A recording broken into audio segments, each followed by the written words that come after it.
మగతనం అంటే గొంతెత్తి అరవడం కాదు, ఒక అమ్మాయి మనసు అర్థం చేసుకోవడం. నిజమైన మగాడి బలం ఒక్క అమ్మాయి కన్నీళ్లలో కనిపించదు, ఆమె నవ్వులో కనిపిస్తుంది.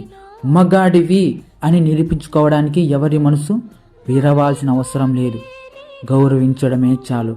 మగతనం అంటే ఒక అమ్మాయి భయపడకుండా జీవించేలా చేయడం, ఒక అమ్మాయి రక్షణలో నిలబడే వాడే నిజమైన మగాడు. నువ్వు పుట్టినప్పుడు మీ నాన్న ఎలాగో నీకు చెప్పే ఉంటాడు, నువ్వు మగాడివి, మగతనం ఉండవాడివి అని. నిజమైన మగతనం అంటే ఏమిటో మనం మర్చిపోతున్నాం.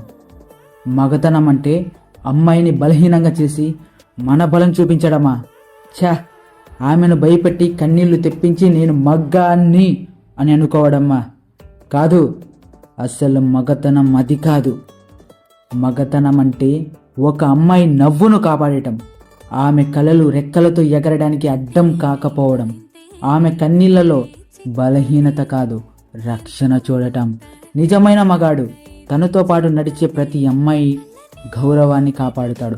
తన సొంత తల్లిని చూసే గౌరవంతో, తన చెల్లిని చూసే ప్రేమతో ప్రతి అమ్మాయిని చూస్తాడు.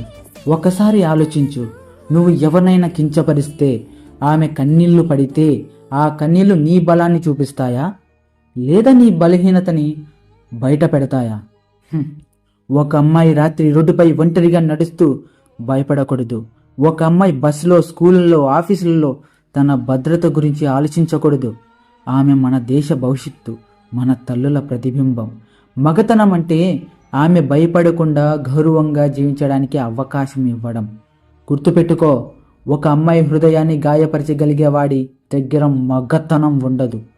అమ్మాయి మనసు అర్థం చేసుకోగలిగేవాడే నిజమైన మగాడు. మగతనం అంటే గొంతెత్తి అరవడం కాదు, నిశ్శబ్దంగా రక్షించడం. మగతనం అంటే చేతులతో నాశనం చేయడం కాదు, చేతులతో రక్షించడం. ప్రతి అమ్మాయి మనకు మన తల్లి, మన చెల్లి, మన భార్య, మన కూతురే. ఆమెని గౌరవించడం అంటే మనల్ని మనం గౌరవించుకోవడం, ఆమెను రక్షించడం అంటే మన మగతాన్ని రక్షించుకోవడం.